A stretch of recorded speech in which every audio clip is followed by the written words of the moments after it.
మాట్లాడుతుంటే, పాడుతుంటే, వాక్యం చెప్తుంటే మహిమ ముఖంలో కనబడేటట్లు దేవునికి స్తోత్రం. దైవ ప్రసన్నత నీ మీద ఉంటుంది, దైవ వెలుగు మీ మీదకు ఉంటుంది, అభిషేకం. ఎందుకు? దేవదూతల కంటే నీకు దేవుడు ఏం చేశాడు? కొంచెము, అది కొంచెమే తక్కువ, అన్నీ దేవుడిచ్చాడు. హెబ్రీ పత్రికలో 2 ఏళ్ళు ఆయన చెప్పాడు, ఆయన మహిమను పోగొట్టుకున్నారా, ప్రభావాన్ని పోగొట్టుకున్నారు, అన్ని కిరీటాన్ని పోగొట్టుకున్నారు. దేవుడిచ్చిన అధికారాన్ని నువ్వు పాడలేకపోతున్నావు, ఆరాధించలేకపోతున్నావు, వాక్యం చదవలేకపోతున్నావు, బోధించలేకపోతున్నావు, మాట్లాడలేకపోతున్నావు. అన్ని విషయములు ఏమైపోయావు? తప్పిపోయావు. సైతాన్ గాడు వచ్చింది, బుర్ర నిండా, మైండ్ నిండా, గుండె నిండా, మనసు నిండా మోసయుక్తమైనవన్నీ గుండెకి వచ్చి కూర్చున్నాయి. ఆ గుండె అనే గదిలో ఉండిపోయాడు. ఉన్నాడా లేదా?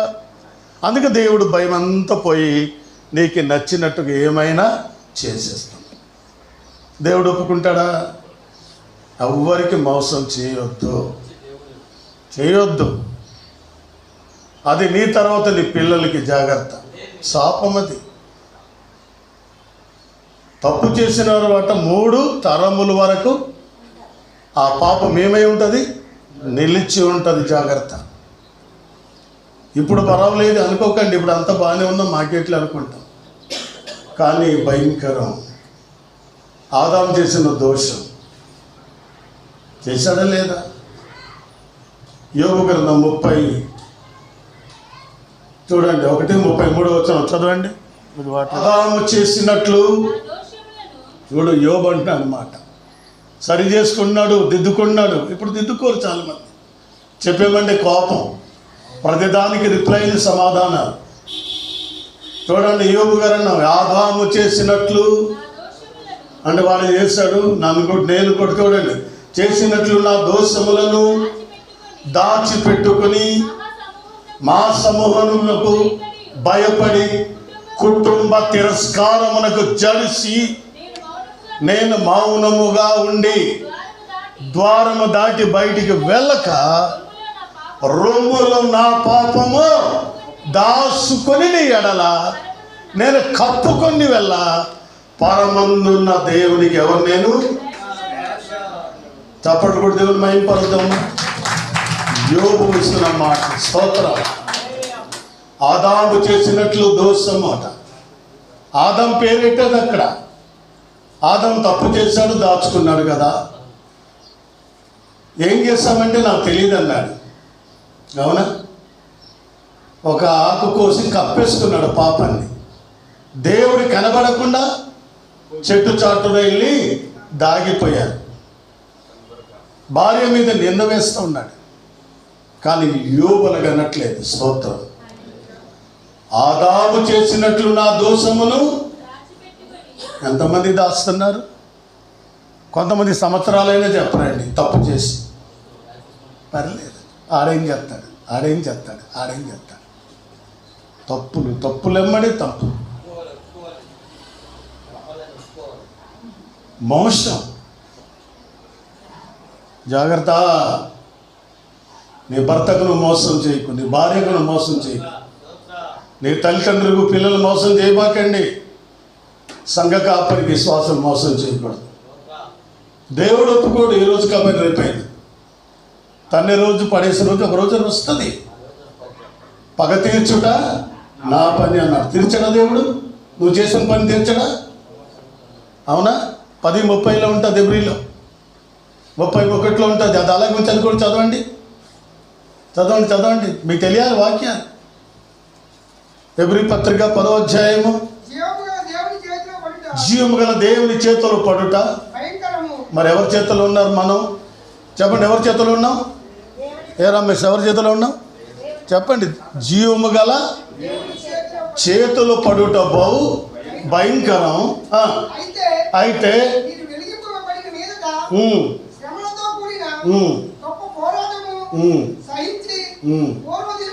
ముప్పై చదువు, 31 చదివావా? 30 చదవండి. పగ తీర్చుట ఎవరి పని ఇది? పగ తీర్చుట నా పని, నేనే ఇత్తునని మరియు సెలవిస్తున్నాడు. స్తోత్రం. పగ ఎవరు తీరుస్తారు?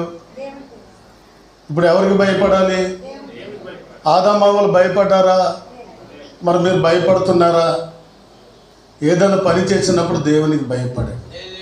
ఆడేం చేస్తాడు, ఈడేం చేస్తాడు, ఇదేం చేస్తాడు అంటే దేవుడు పైనుండి తంతాడు. దేవుడు తలుచుకుంటే ఎంతసేపు చెప్పండి? ఎంతసేపు?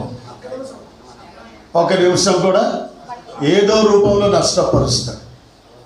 ఏదో రూపం ఎలాగో జరుగుతుంది. నీకైనా, నీ కుటుంబానికైనా, నీ పిల్లలకైనా, నీ ఉద్యోగంలో అయినా, అన్ని విషయంలో, ఏ విషయంలో, నీ వ్యాపారంలో అయినా ఆయన తీర్చుకుంటాడు. తెచ్చుకోడా? మరి దేవునికి ఎందుకు భయపడరు? దేవునికి దేవదూతల కంటే కొంచెము తక్కువని చేశాడు. మహిమ ఇచ్చాడు, ప్రభావం ఇచ్చాడు. అవున కిరీటం ధరింపచేశాడు. నీ చేతి పనులన్నిటికీ అధికారం దేవుడు ఇచ్చి నీ కాలు కింద అన్ని పెట్టాడు. ఎక్కడ పెట్టాడు? కానీ నువ్వేం చేస్తున్నావు? నువ్వు వినలా. మహిమంతా పోయింది, కిరీటం పోయింది. దానికి బదులు బూతులు వచ్చాయి, అబద్ధాలు వచ్చాయి, మాంసం వచ్చాయి, కక్షలు వచ్చాయి, క్రోధములు వచ్చాయి, తన్లాట్లు, కొట్లాట్లు దుష్టుడు పెట్టేశాడు. మరి ఇది ఎవరి పని? దేవుడి పని? సైతాన్ పని. సైతాన్ పని. అందుకే దేవుని కోపం వచ్చి అంటాడు, పగ తీర్చుట నా పని. 31లో జీవము గల దేవుని చేతుల్లో పడుట బహు భయంకరము అన్నాడు. ఇప్పుడు మనం దేవుని చేతుల్లో ఉన్నాం. ఎందుకు చేయాలి? చేయవలసిన పని ఏంటి వచ్చింది? దేవుని బిడ్డలారు గమనించాడు. నేనంత నీతిమంతుడిని కాదు, పరిశుద్ధుడిని కాను, కానీ కొద్దిగా దేవుని భయం ఉండటం వల్ల సరైన సేవలైపోయినా, సభలకి వెళ్ళకపోయినా, మీటింగ్లకి వెళ్ళకపోయినా ఎలా పోషిస్తున్నాడో దేవుడు తెలియదు. ఎలా హాస్పిటల్ ఫీజులు కడతామో తెలియదు. అమ్మగారి ఫీజులు ఎలా కడుతున్నానో తెలియదు. రాత్రి ఒక 2000 రూపాయల సామాన్లు, డైపర్లు, గీపర్లు కావాలనుకుంటే అది ఎలా చేస్తలేదు. దేవుడు ప్రార్థన వింటాడు. పైనుండి దేవుడు చూస్తున్నాడు. మీ అవసరాలు తీర్చుతాడు. నేను అదే దేవుడిని ప్రార్థిస్తున్నాను, ఏడుస్తున్నాను.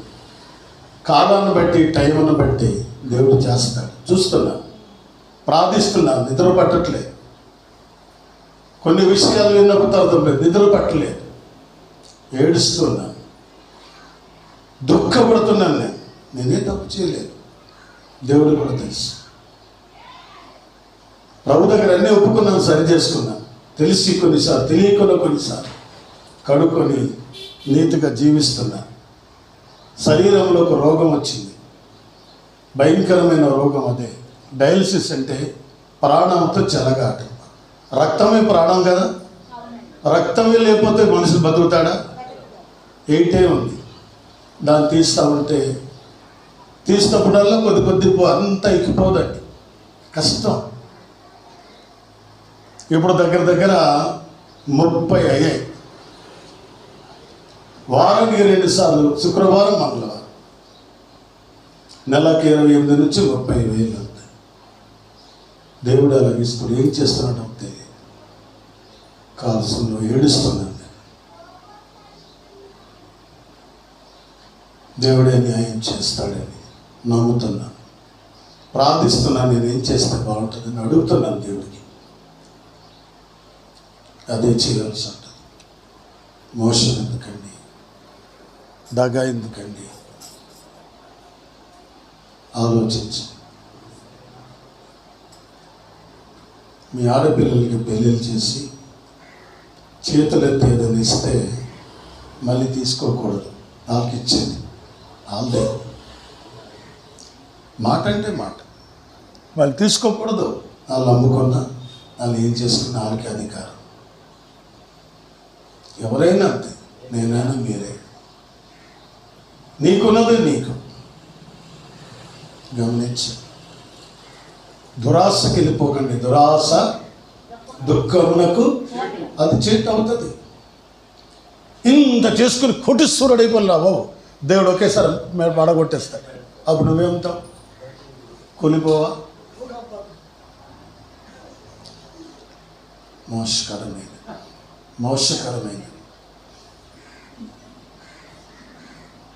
దుఃఖకరమైనవి. చదవండి. ఆదాము గురించి. యోబు, ఆదాము చేసినట్లు నా దోషమును కప్పు పెట్టుకొని మా సమూహమునకు భయపడి కుటుంబ తిరస్కారమునకు జలిసియు ఎందుకు నేను మౌనముగా ఉండి ద్వారము దాటి బయటి వెళ్ళక రొమ్ములు నా పాపము దాచుకొట్టు ఎడల పరమనందున్న దేవునికి దృష్టికి చూస్తున్నారు ఎవరు వీళ్ళు అలాగా అవ్వను అని. అంటే ఇప్పుడు వేషధారులు ఎవరు? యోబు కాదు, ఆదాము అవ్వాలి. యోబు నీతిమంతుడు, యథార్థవంతుడు.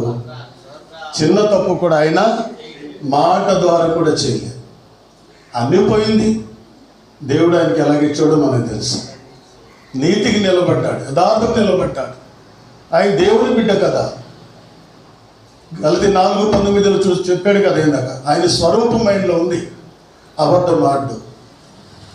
మీరు అలాగే ఉండండి, ఉంటే బాగుంటుంది. ఎవరికి మోసం చేయబట్టి మోసపోకుడి దేవుడు వెక్కిరింపబడడు.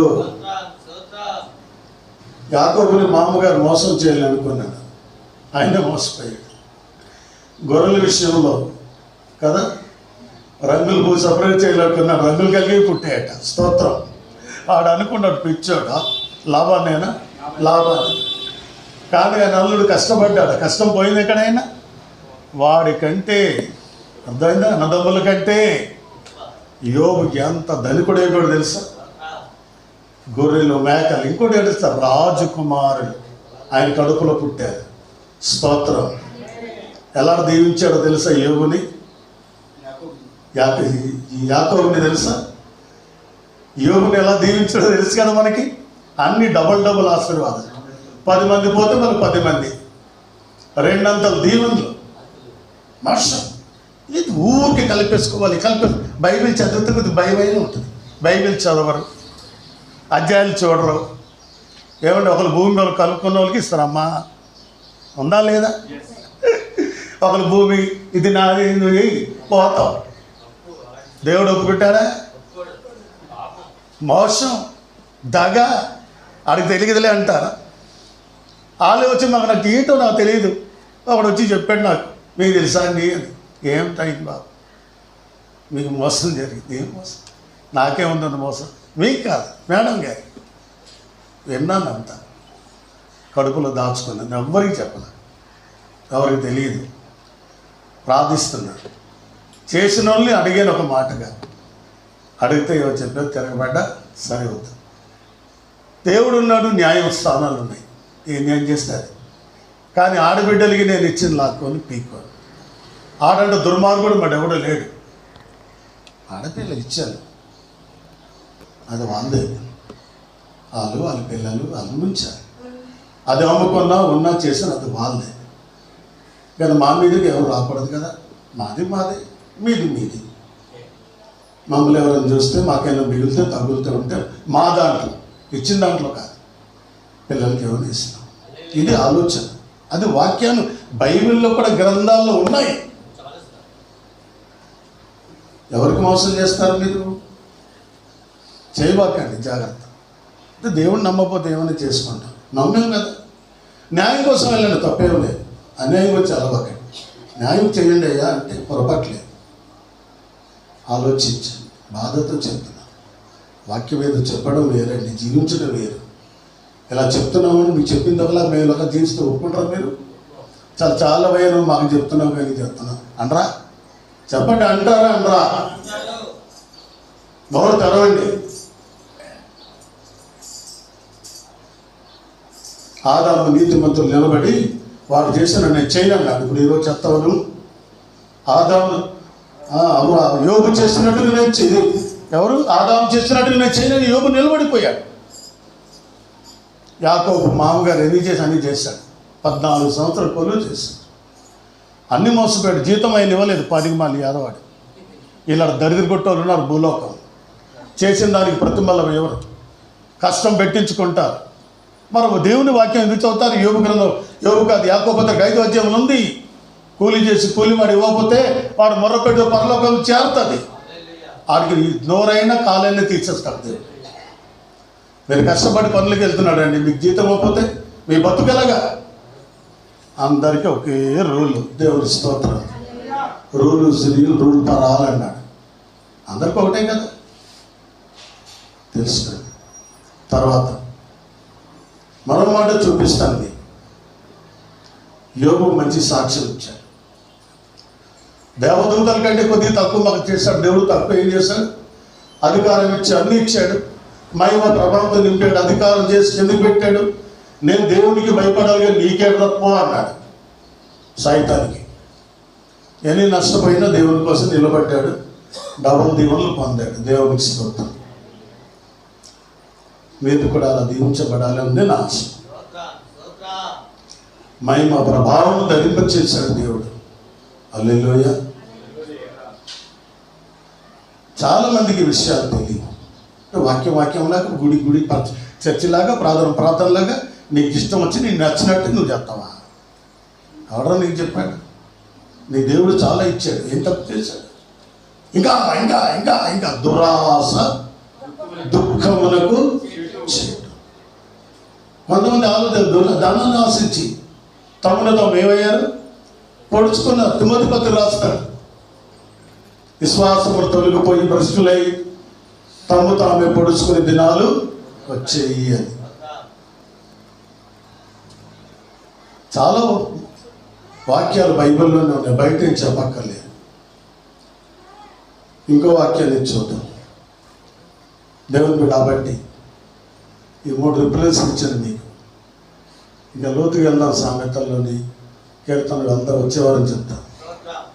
ఇంకా చదివితే ఇక దేవుడు నమ్మితే అలా భయం ఏం చేయలేము.